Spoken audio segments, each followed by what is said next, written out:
Now, a little bit more on the issue of Christian growth. Starting on page 45 in your material, how many of you have been or are in growing your soul? So a good half to two-thirds. Glenda, you're going to take the world here. You already have, Glenda. That means, by the way, the people who didn't raise your hand, you can't leave till you sign up. It is the most significant spiritual growth ongoing process that I know of in this church. But in growing your soul, you learn about the idea of a rule of life. The idea of how am I going to structure my life so that the things that are important in my life happen. Both the Christian things and other things. So, if you look at page 45, there are some ways of growing yourself as a Christian. And if you go to page 46, well, there's a rule of life. It's mine, which means it doesn't apply to you. You're welcome to live my life all you would like to. But I gave it to you just to show you an example of a real rule of life. And for me, it's in three parts. Upward with my Lord, devotional time. I say most days. I try to do it every day, but in real life, it's 4 or 5 days. Because it's just how it is for me. A little Bible memory.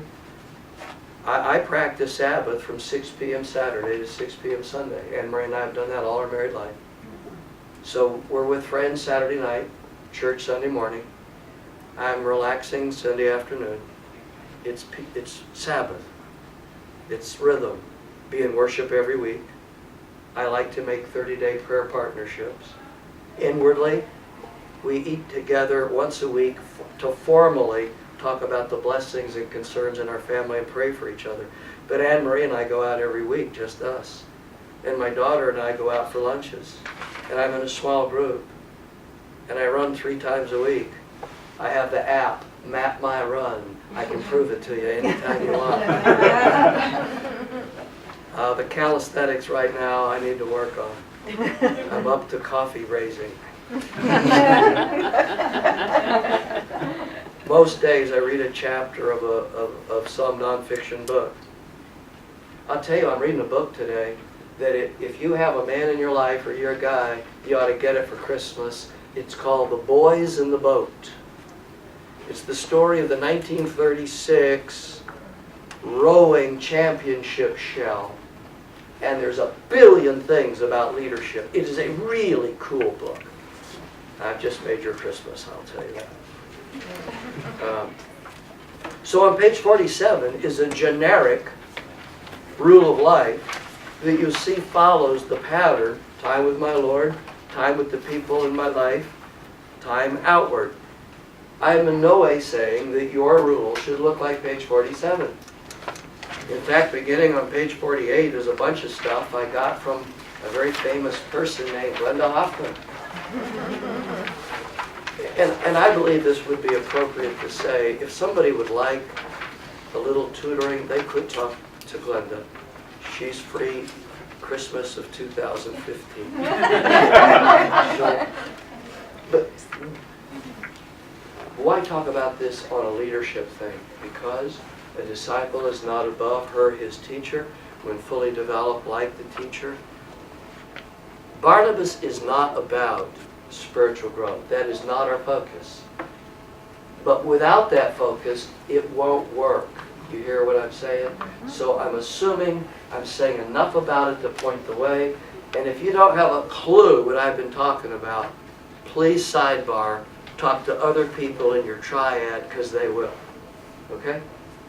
Any comment or question about this? I'm not going to dwell on this. Okay. If the first part of our process is grow as a disciple, the second part is a threefold practice. It is on page, what is that? 17, if you really want to see it in the paper. You can tell I'm not taking you through the material sequentially. It was developed so that you could go home, get a triple espresso, okay? Our conviction is you will develop as a leader if three things are happening in your life. First, that you are doing some learning, primarily by doing some reading and interacting with people. Secondly, by actually leading. You know the best way to learn to lead? You learn to lead by leading. Remember, try, fail, learn, try, fail, learn. And finally, reflection. Actually thinking about what you did. My wife Anne-Marie has a doctoral classmate who had a PhD student doing her work on leadership in Roman Catholic priests. Would I be on the committee to examine this woman when she defended her dissertation? I said, sure. And she had done work on these three areas with these very hyper-busy people. And what she discovered was none of them had taken courses on leadership in college or seminary. That most of them learned to lead by on the job. You just learn to do it. And that's how most of us are. Now, Andrew was telling me you actually formally studied it. I would tell you, you're a distinct minority in America. Most people have not. So, under read, the notebook we gave you has some material to be reading.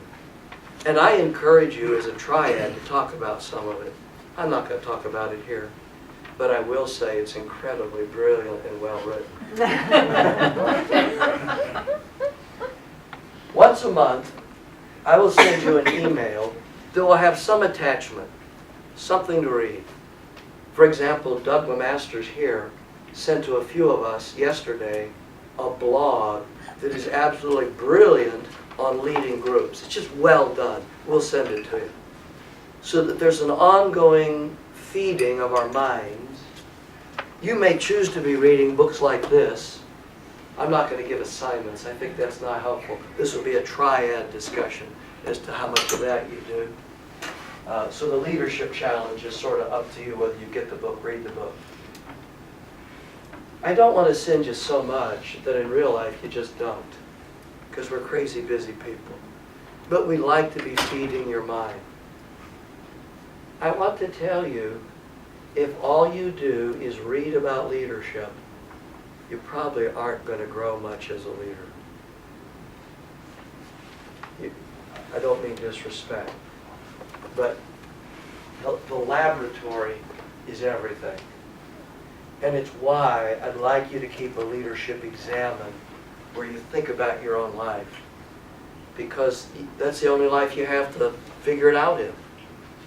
And while Glenda could watch me struggle in my life, is it going to help her in her life? And vice versa, although we can counsel and encourage each other, which we do actually all the time. And finally, heed, reflection.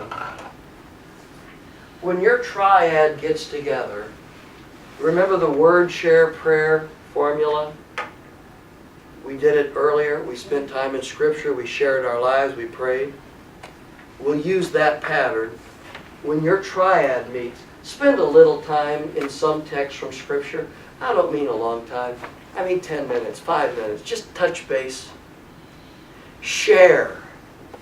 The share is not just prayer request stuff, although do share that.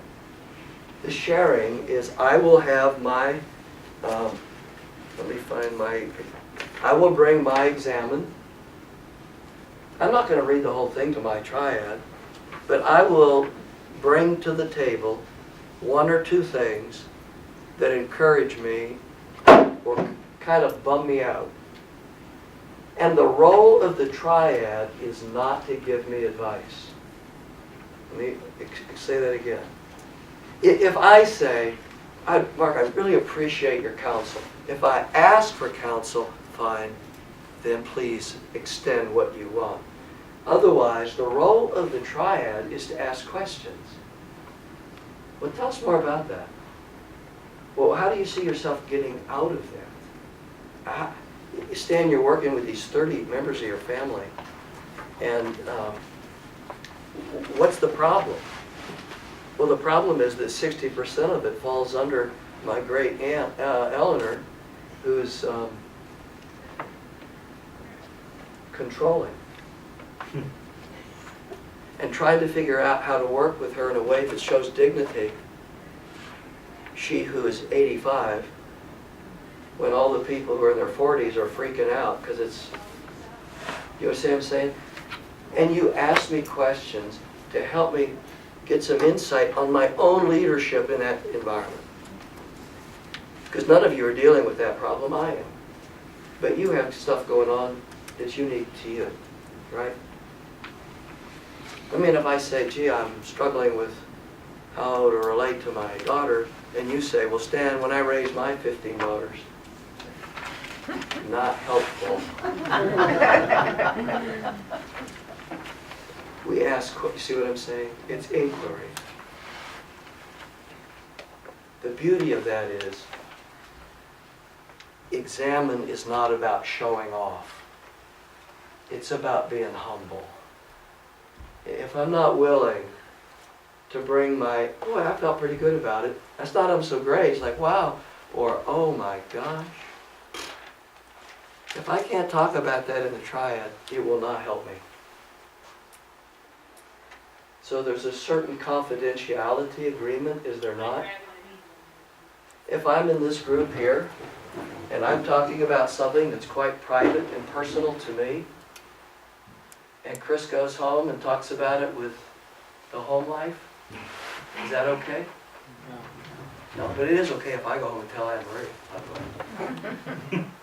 No. Say, well, I share everything at home, not this. Because otherwise, I'm not going to share with you the things that would really help me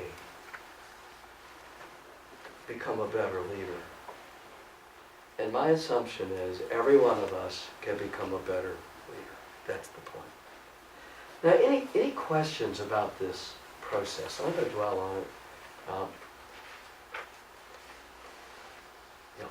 We all know that there are better questions to ask than others, questions that are more helpful. Do you have recommended types of questions, categories of questions, obviously open-ended questions, but questions that we would ask each other, examples of those? I don't think I'm in a place to really be able to answer that well, to be honest with you. Okay.